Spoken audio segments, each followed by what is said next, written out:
read it right. I read one of the most viral TikTok books in July. Actually, I'm so excited to be talking about this. There's a lot to talk about.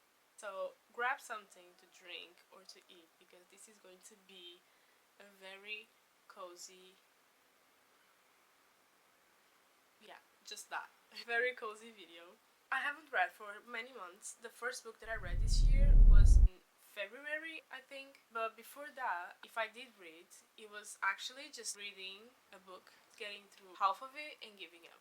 Actually, during those months, I was reading A Little Life. It is not finished, so I don't know if it really counts as. I don't know. It is taking a few months to finish that book. I don't know if it really counts. I think it does, but like not as a finished one. You know what I mean? Yeah. You know, I don't know what happened. It's already halfway through the year, but I'm really happy that I started because for someone who hasn't been reading for many months, I'm actually proud that I've read something. July was a really good month. I read 4 books. There is another one that I'm still reading for many months actually. And let's get into the books that I read. First, I read Girl in Pieces. I've been looking at this book for a really long while before picking it up. I saw a movie which is called Woman in Pieces, and I was like, this movie, it's so good. It got me really sobbing. This has to be a book about this because if there's a book about this, I'm going to eat it up. And I remember that that movie just actually won a bunch of prizes, or if not, it just won a really big prize. But unfortunately, there was no book. For a while, I was a little bit confused because, like, okay, but there's a book called Girl in Pieces. Is this the book about the movie? Because if it is, I'm going to run to the store and buy it. And I realized that it was not about the movie, but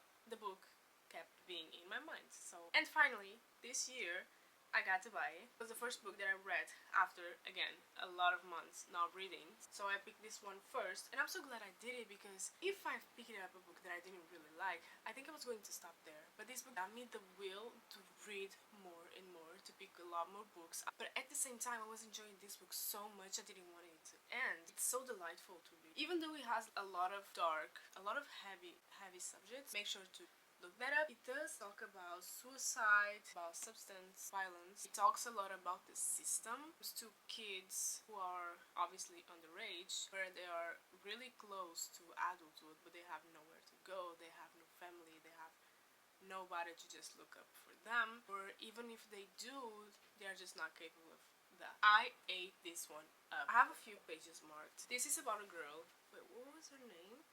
Charlotte. Yeah, I almost forgot her name. If I'm not mistaken, she's 17 years old. She's one of the people who do have family, but their family is just not capable to look after her. She went to this teenager's house. She's like this really troubled teenage girl. It has been through a lot by herself. I think this book depicts a lot of those things really well. There was already a story of her in the past, so it made us understand where she came from, what happened to her, why is she like that. And you can see how serious it gets. You can see how a person really changes when it comes to the things she goes through. She had a time limit to be in that house. There was a day where she had to leave. They called her mom. But what happens is her mom comes to pick her up, says like, here's the money, here's your documents, you're not coming with me, you are going to another state, you are going to figure it out by yourself. Her mom just lended the money, the documents. Since that day, we haven't heard about her mom anymore. Knowing the reality and how hard it is to leave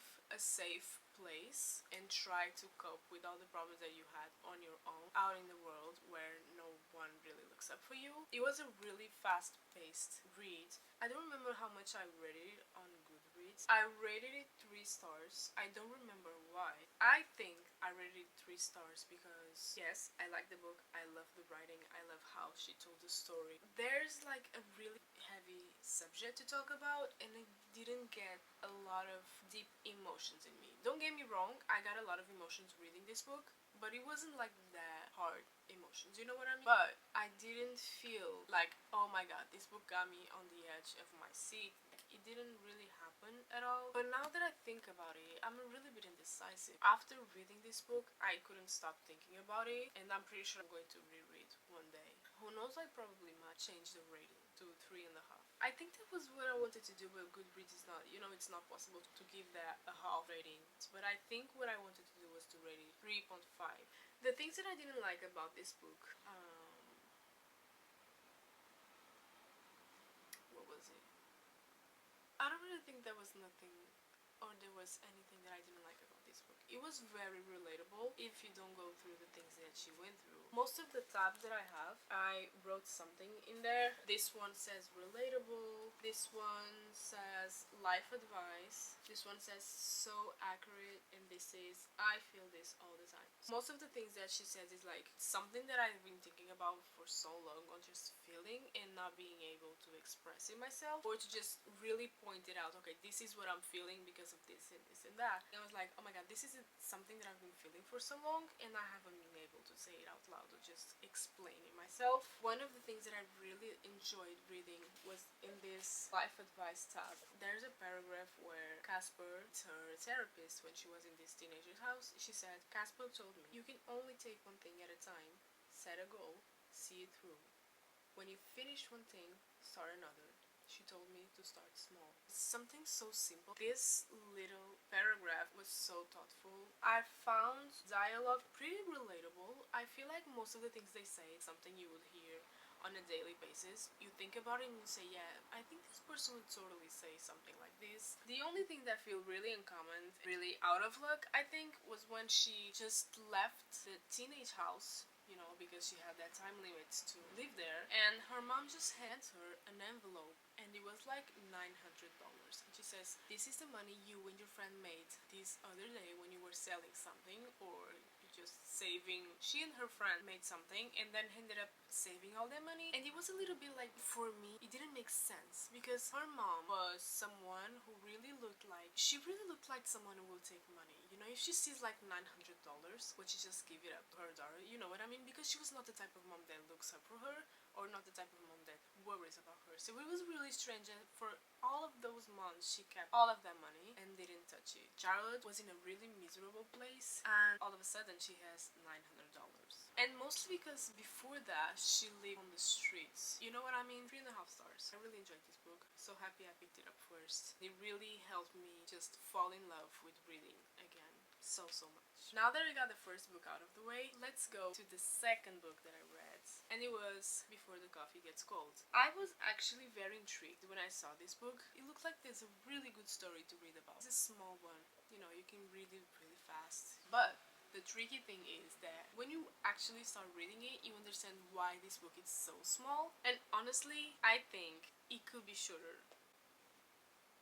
This book has 4 stories. The scenery, it's all the same. The characters are all the same too. In the first story, you already get to know all the other characters, so they are in a coffee shop. You never get to know how it is outside. All this book happens inside that coffee, just keep that in mind. A lot of the things that they say, we were like, when I finished this book, I thought I literally got to know every single thing there is about to know about this book on the first story. When you get to like the third or the second story, it just starts feeling like a little bit repetitive. The story is about going to the past. There's a specific seat on the coffee shop where people have to sit and they have to drink that specific coffee in a specific tray. I think it was like a silver tray. There was this process that had to be done every single time, same way. And there was like another bunch of rules that they kept repeating every single story. What happens when they go to the past, when they come back. And here's the thing, the idea was so good. And I really feel like this was an idea going to waste. This story could be so good. It was so sad. I think this book could be something more than it was. 4 stories was more than enough.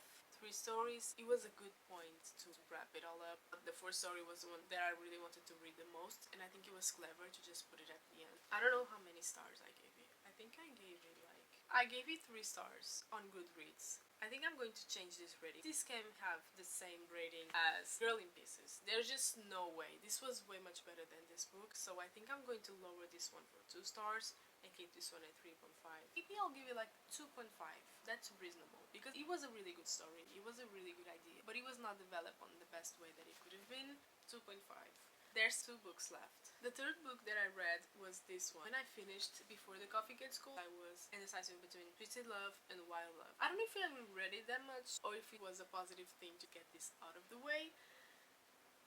And oh boy, this was a ride. I don't know if it was a roller coaster that only went down. There was a lot of emotions reading this. Maybe I should have looked it up. It has a lot of spicy scenes. I don't know if it's me or if it's like the way that it was written or how much it was written through the book. I thought I can't read this anymore. I just want to get through these spicy scenes. I don't want to think about this. I don't want to read about this anymore. I want to get through this now. I don't want to read it again. Make me feel Alex and Ava could have such a really good story because there were actually good plot twists in this book, but the spicy scenes just got me so. There was always a spicy scene, and I just literally wanted to throw this book out of the window 10 times per chapter. I don't know what happened.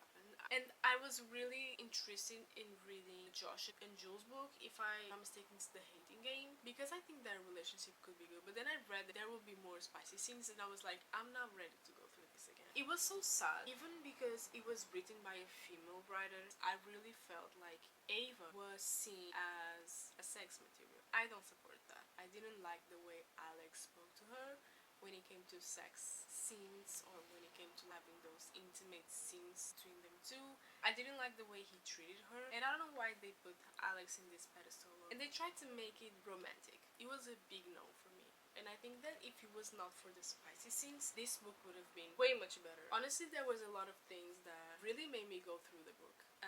But conveniently, the only thing that I can think about talking was the spicy scenes. I felt so annoyed. I think there can be spicy scenes, but not mistreating women. Those things have to go. If they make Alex the man for her, why are they making him treating her like this? He's treating her like this. That's not the man for you, baby. I kept falling less and less in love with him. Just wanted to finish this book. I don't know how I did it. The author really knew how to make the writer feel interested. But other than that, it's just like Ava has a brother, it's Josh, and he has to go to boarding school, and he asks his best friend, which is Alex, to look out for her. So Alex ended up moving to Josh's house, which is right next to Ava's. It was a really exciting thing to read about. I'm getting hooked on this, and I was like, I'm really enjoying it. This is a really fast-paced book. It really gets you on the story pretty quick. Then it started coming up all those things, spicy scenes, mistreating woman. It becomes really, they call it overprotective, but I think there's a difference between overprotective and controlling person. She has to stop making her choices without having him getting mad at her. And a lot of people said that this was their favorite book. I really just wanted to read Josh and Jules' book. Now I don't know if I will. There's a lot of tabs too. Oh, right. And this was actually funny.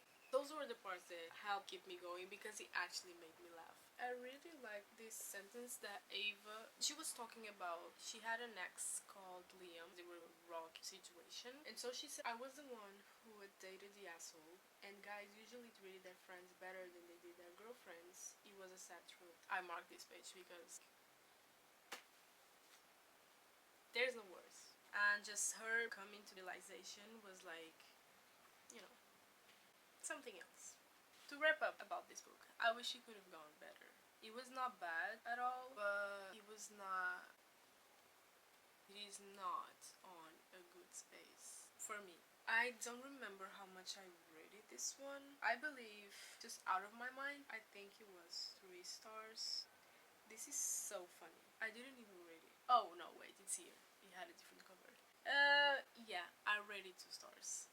And I don't think I'm going to change that rating. At least for now. I don't know. And I think 2 stars goes because the book made me laugh. There was actually scenes that, again, helped me go through the book and actually finish it. So I don't know if it like something that I would, you know what I mean. And finally, to the last book of them all, who I love. I am now in love with Elsie. It was so delightful to read this. I've been saying delightful for the past 3 books that I've talked about. I want to read all of her books. This book has my heart now. I was loving this book so much. Throughout this book, I didn't really know what the plot twist would be. I think the writer is not really focused on plot twists. She just focused on the story, how the characters developed, and I really liked it. It felt really light reading. It was so, what's the word? I don't remember the word that I wanted to say. I loved it so much. I don't know if it's because it had a trope that I really like, kids in books. I've heard that a lot of people don't like when there's kids in the stories because they say it ended up ruining. I don't specifically agree with that. This book made such a really good job. Ford owns owns a studio. He's trying to furnish it. A day, out of nowhere, this 12-year girl comes at his doorstep and says, I am your daughter. You are my biological father and I need your help. It literally happens on the first 10 pages. So you were like, oh, we are already getting into it. I was caught by surprise. I was not waiting this book to be like it. Honestly, I don't remember reading the back of the book before starting it. So when I read it, I was like, whoa, wait a second, what is this about? I enjoyed every single interaction that was between the characters. And I am now so interested in knowing the story about West, which is Rosie's brother. He has 2 kids, while Isles will be the story about him. So I'm really excited to read about it. I really hope he has the same vibe of this book. If not, it could be better. Surprise me, Elsie, because I know it will be good. I just know it and I really want to read it. And I now want to read the Chestnut Springs before this one, but I bought this one first. Rosie has this city life corporate job. She just graduated, I think, and he has a boyfriend. It just ended up being more of companionship. They kept being together because they were used to it. Something happens at a corporate job and she decides to drive all the way back to her parents' town, which is Rose Hill. It's a small town. I love the way they described it, and if I tell you that I am totally a city girl, but after reading this book I want to move into the countryside. I don't even like the countryside, and this book made me fall in love. Now I really want to move to a small town and start my life all over again. And I love the descriptions the writer makes. When I was reading this book, I remember I was in the car and I was laughing so bad. And when Rosie sees Ford again, it's not new to them. They grew up together, but they always had this. They liked each other, but at the same time they didn't. He liked her more than she did. They already knew each other and I just loved how intimate. It really came from a hate to love relationship, but more of her side because he was so caring to her from day one since they were kids. It was so good to know how the backstory and see how they ended up being while being adults. If you have been undecided between reading this book or not, I 100% recommend. If you like small town or if you don't, like me, I was not a countryside and I now have the urge to move there. So I don't know how much I rated it. I rated this one 4 stars. Every single year I remember a really good book that I read on the previous summertime, and I will definitely say it will probably be this one. I think Elsie Silver literally checked all the marks that was not to be checked, but somehow she checked them all. When you finished reading the book, you actually start to realizing themes that are on the cover. 4 stars it goes. So that was it for today's video. I read TikTok books hyped for July, and I'm so happy to have read every single one of these. Tell me if you have read any of these books, or if you plan to,